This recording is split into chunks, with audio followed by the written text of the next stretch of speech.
The tourism industry is hoping a new partnership between SA Tourism and Netflix will revive the struggling sector. Global lockdowns and restrictions have hampered domestic and international tourism. Earlier this year, SA Tourism CEO Sisa Ntshona dubbed 2021 the year of the vaccine.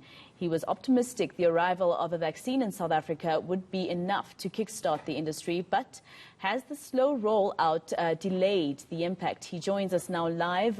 Sisa, thank you very much for your time here on ENCA. Now, firstly, tell us a little bit more about this partnership with Netflix. Exactly how is that going to work in improving the tourism sector? Yeah, good morning, and thank you very much for this opportunity. We're absolutely excited about the partnership with Netflix.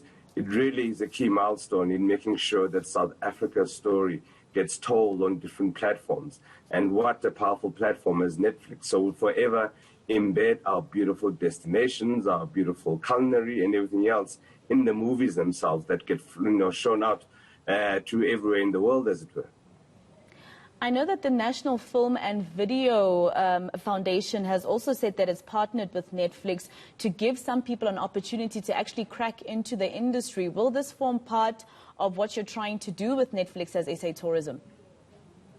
Sure. Look, it all comes together. We're just coming at it from different angles, as it were, where the Film Foundation is looking at, locally produced films, whilst we are actually looking at making sure that the destination that is South Africa, our beautiful sites, our bush, our beaches are all embedded, in movies, whether the movie is made, a South African movie or even a global movie, but just to make sure that South Africa as a destination is part and parcel threaded into that particular movie.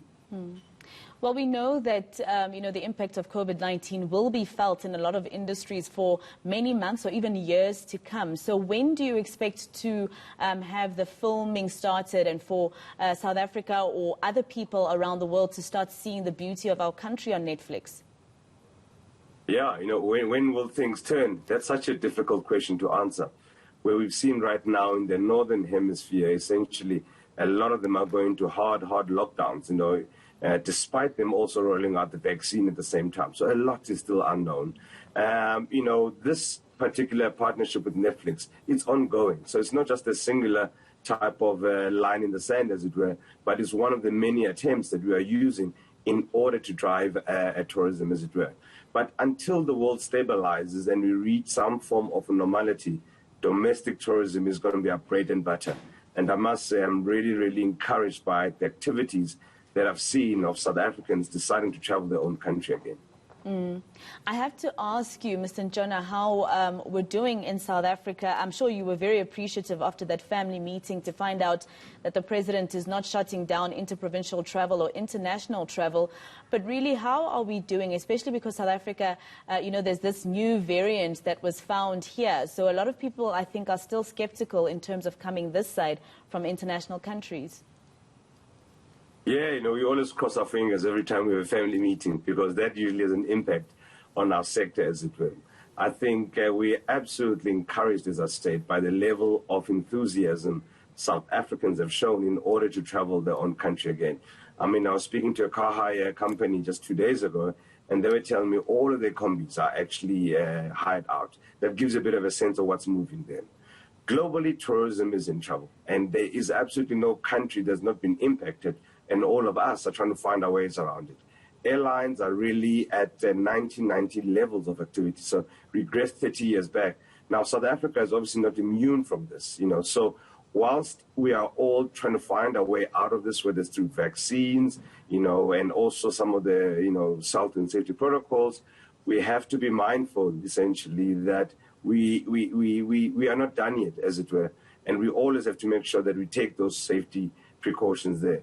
Domestic tourism and regional tourism looking at Africa is probably going to be our bread and butter until the world gets confidence again to travel.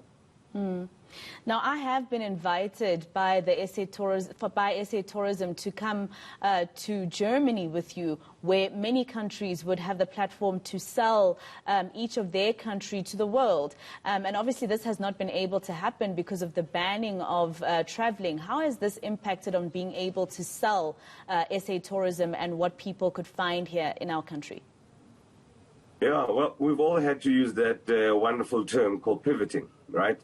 And essentially understanding that for now, the world is not traveling, right? But at the same time, you want to make sure that as a destination, you're still top of mind. That at the right time, when the world opens up for travel again, South Africa is at the forefront of making sure that interaction happens. It takes two to tango, as it were, in the international space. You have to be ready as a destination, which is South Africa, and I'm comfortable we are ready as a destination, but equally so, the target country also has to be enabled to travel. And a lot of our top countries, the US, most of Europe, the UK as an example, are all in one form of lockdown or the other. So they're not traveling anywhere, whether it's South Africa or anywhere else, they're not traveling. So we just want to make sure that when those, lockdowns are eased up, the channels of travel must be there. And hence we are putting all these, relationships and networks in place to enable that when the time is right. All right. SA Tourism CEO, Sisa Ntshona, thank you very much for your time.